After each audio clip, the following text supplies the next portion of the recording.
त्रिदोषा means वात पित्त कफ। आज हम बात करेंगे कफ प्रकृति के बारे में। कफा मीन्स ग्रैंडपा।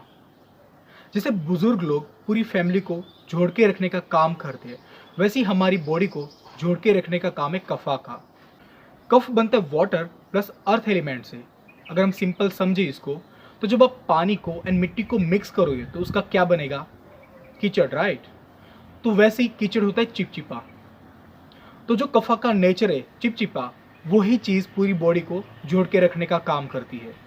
तो आज हम देखेंगे कि कफा के शारीरिक एंड मानसिक लक्षण के बारे में और कफा को बैलेंस कैसे करें। हेलो एवरीवन, आपका स्वागत है मेरी चैनल मिस्टर थेरेपिस्ट में। मैं हूं Jerry Patel. I am a therapist. I am doing हिजाम and cupping therapy, leech therapy, अग्निकर्मा, निश्चयकर्मा, नाड़ीपेथी एंड शंख प्रचलन।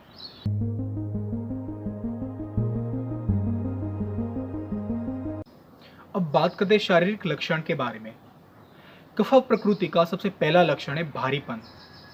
ऐसे लोग बहुत ही मोटे होते हैं। उनके हाथ, पैर, आंखें, फेस, गला, नाक, कान पित्त एंड वात वालों से ज़्यादा बड़ा होता है। वात का लक्षण था चंचलपन, सारी चीज़ों में जल्दबाजी, जल्दी बोलना, जल्दी खाना, कोई भी काम हो उसमें जल्दबाजी। उससे उल्टा कफा का नेचर रहेगा आलस, भारीपन, बहुत ज़्यादा स्लो बोलना, स्लो खाना, स्लो कोई काम करना। मीन्स ऐसे लोग सारी चीज़ों में बहुत ही स्लो होते हैं। अगर हम बात करें हेयर्स की, तो उनके हेयर बहुत ही अच्छे होते हैं। कफा प्रकृति वाले के हेयर लंबे, काले और बहुत ही घने होते हैं। उनको बहुत जल्दी वाइट हेयर की शिकायत भी नहीं होती और उनके हेयर लंबे टाइम तक टिके रहते हैं। मीन्स उनको टक्कलपन या फिर बाल्डनेस की शिकायत नहीं होती। सर के अलावा उनकी बॉडी पे भी ज़्यादा हेयर पाए जाते हैं। कफा प्रकृति वाले लोगों का फेस बहुत ही बड़ा होता है। उसके अलावा उनके कान, उनके नाक और उनकी आंखें भी बहुत बड़ी होती है। ऐसे लोग जब पलके झपकाते हैं तो धीरे से आंखें बंद करना, धीरे से खोलना, धीरे से बंद करना, धीरे से खोलना, मीन्स बहुत ही स्लो उनकी प्रोसेस होती है। ऐसे लोगों की आंखें बहुत ही सुंदर दिखने में होती है। अगर हम बात करें गले की, तो ऐसे लोगों की आवाज़ बहुत ही भारी होती है। भारीपन के साथ उनकी आवाज़ में बहुत ही मिठास भी होती है। ऐसे लोगों की आवाज़ लोग सुनना ज़्यादा पसंद करते हैं। हमने त्रिदोषा की वीडियो में देखा था कि जो बचपन का दौर है उसमें कफ ज़्यादा होता है, तो आपको पता होगा कि बच्चों की आवाज़ सुनना हमें बहुत ज़्यादा पसंद आती है। अगर हम बात करें बॉडी की, तो ऐसे लोगों की बॉडी बहुत ही बिल्ड एंड बहुत ही स्ट्रॉन्ग होती है। ऐसे लोगों के शोल्डर बहुत ही वाइड या तो बहुत ही ब्रॉड, चेस्ट पूरी भरी हुई। ऐसे लोग लंबे टाइम तक धीरे धीरे बिना थके कंटिन्यू काम कर सकते हैं। ऐसे लोगों को पसीना बहुत ही कम आता है। ऐसे लोगों की स्किन बहुत ही ज़्यादा ऑयली होती है एंड उसके अलावा ऐसे लोगों की स्किन टोन बहुत ही वाइट होती है। जो फेयर लोग हैं वो मोस्टली कफा नेचर के होते हैं। कफा प्रकृति वाले लोगों को भूख एंड प्यास बहुत कम लगती है और उनका सबसे फेवरेट काम है सोना। जैसे मैंने बोला कि बचपन का दौर कफा प्रकृति का होता है, तो बच्चे 8-8, 10-10 घंटे नींद लेते, वैसे ही कफा प्रकृति वाले ज़्यादा सोना पसंद करते हैं। अगर महिलाओं की बात करें तो उनको पीरियड्स टाइम पे या फिर थोड़ा लेट आता है। उसके अलावा उनको ब्लीडिंग बहुत कम होती है और पेन भी बहुत कम होता है, पर उनको पीसीओडी या फिर सफ़ेद पानी की शिकायत बहुत ज़्यादा रहती है।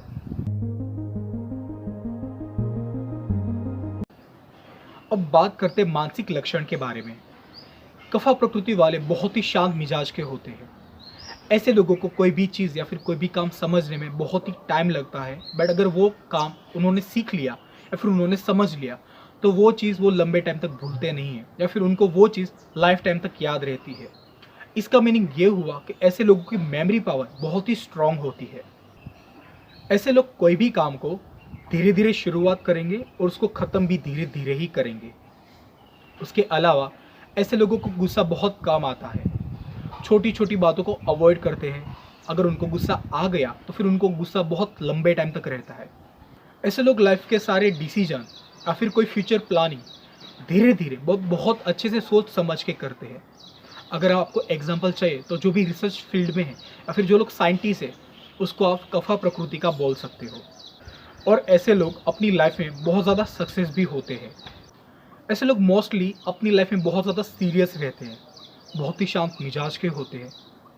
बार बार छोटी छोटी बातों पे लोगों को माफ़ कर देना, छोटी छोटी बातों को भूल जाना, बार बार अगर माफ़ी देने के बावजूद अगर सामने वाला गलती करता रहे तो फिर उसको सबक सिखाने के लिए भी वो पीछे नहीं हटते। ऐसे लोग बलवान होने के बावजूद बहुत ही सॉफ्ट होते हैं। इमोशनल मूवीज़ देख के खुद इमोशनल हो जाना, किसी और का दुख देख के खुद दुखी हो जाना, मीन्स ऐसे लोगों का दिल बहुत ही सॉफ्ट होता है। कफा प्रकृति वाले लोगों को शर्म बहुत ज़्यादा आती है। उसके अलावा लोगों को आदर मान सम्मान देना ज़्यादा पसंद करते हैं। अगर हम बात करें तो कफा प्रकृति वालों का नेचर संत महात्मा जैसा होता है। ज़्यादा गुस्सा नहीं करना, छोटी छोटी बातों को माफ़ कर देना, स्लो बोलना, स्लो चलना, सारे डिसीजन सोच समझ के लेना। उसके अलावा लोगों के लिए दया भाव रखना। कफ बनता है वाटर प्लस अर्थ एलिमेंट से, मिस कीचड़ जो नेचर में ठंडा है, सख्त है और चिपचिपा है। तो फिर हमें कोई ऐसी चीज़ चाहिए जो उष्ण हो, मीन्स गर्म हो, और तीक्ष्ण हो, मीन्स उसको भेदने का काम करे। कफ को बैलेंस करने के लिए 3 रस बहुत ही इंपॉर्टेंट है, तीखा, कड़वा एंड कसेला। जितनी भी चीज़ें कड़वी है वो कफ को कम करेगी और आपकी बॉडी में पित्त को बढ़ाएगी। मेथी दाना हो गया, नीम, करेला, गिलोय एक कफ वालों के लिए सबसे बेस्ट है। उसके अलावा तीखी चीज़ें, काली मिर्च, सूंठ, ये दोनों चीज़ें कफ को कम करेगी और बॉडी में से कफ को निकालने का काम करती है। जब वात की बात आई तो वात वालों के लिए ऑयल, पित्त वालों के लिए घी, वैसे ही कफ वालों के लिए शहद खाना, हनी खाना उतना ही इम्पोर्टेंट है। कफा का और एक नेचर है आलस। आलस को कम करने के लिए आप ज़्यादा वर्कआउट करो, प्राणायाम करो, योगा करो। उसके अलावा जितना ज़्यादा शारीरिक परिश्रम करोगे उतना ज़्यादा आपके लिए अच्छा रहेगा। कफा का और एक नेचर है हैवीनेस एंड मोटापा। मोटापा कम करने के लिए जितना ज़्यादा पॉसिबल हो उतना उद्वर्तनम करो, मीन्स बॉडी पे उपटन से मसाज करना, उपटन को बॉडी पे रगड़ना। इससे आपकी बॉडी पे जो एक्स्ट्रा फैट है वो मेल्ट होना शुरू होगा, आपकी बॉडी में जो हैवीनेस है वो कम होना शुरू होगी। कफा के लिए आयुर्वेदा में उपटन से मसाज करना, उपटन को बॉडी पे रगड़ना सबसे बेस्ट मेडिसिन माना गया है। बॉडी में कफा की जगह है चेस्ट के ऊपर की। चेस्ट के ऊपर की जितनी भी बीमारियां हैं वो सारी कफ की वजह से होती है। दमा, छींके आना, साइनस, सर भारी लगना, आलस, कान भारी लगना, नाक भारी लगना, गले में खराश, कोल्ड, कफ, नाक में बलगम हो जाना, इस सारे प्रॉब्लम्स के सॉल्यूशन के लिए वमना मीन्स उल्टी करवाना सर्वश्रेष्ठ है। कफा को बैलेंस करने के लिए सरसों के ऑयल से गंडूश करना सबसे इम्पॉर्टेंट है। हमने ऑलरेडी गंडूश के ऊपर वीडियो बना के रखी, आप चेक कर लेना। कफ को बैलेंस करने के लिए या फिर कफ का छेदन एंड भेदन करने के लिए सबसे इम्पोर्टेंट चीज़ है, सबसे अच्छी दवा है मदिरा मीन्स अल्कोहल। मार्केट में जो अल्कोहल मिलते हैं, वाइन शॉप पे जो अल्कोहल मिलते हैं वो वाले नहीं, बट आयुर्वेदिक हिसाब से, आयुर्वेदिक पद्धति से जो अल्कोहल बनाए जाते हैं वो सारे अल्कोहल। आयुर्वेदा में जितनी भी मेडिसिन आती है आसव एंड अरिस्ट के नाम से उन सब में अल्कोहल पाया जाता है। तो आप अपने बॉडी के हिसाब से, आप अपने नेचर के हिसाब से कोई भी आसव या अरिस्ट ले सकते हो। कफ का और एक लक्षण है ठंडी। तो ठंडी को कम करने के लिए आप गर्म चीज़ें ज़्यादा खाएं, स्पाइसेस या फिर मसाले वाली चीज़ें ज़्यादा खाएं, गर्म पानी पीना ज़्यादा रखें, तो फिर आपका कफ बैलेंस रहेगा।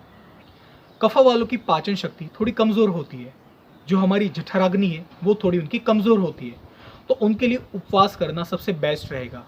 जितना ज़्यादा पॉसिबल हो उतना ज़्यादा ऑयली चीज़ों को अवॉइड करो।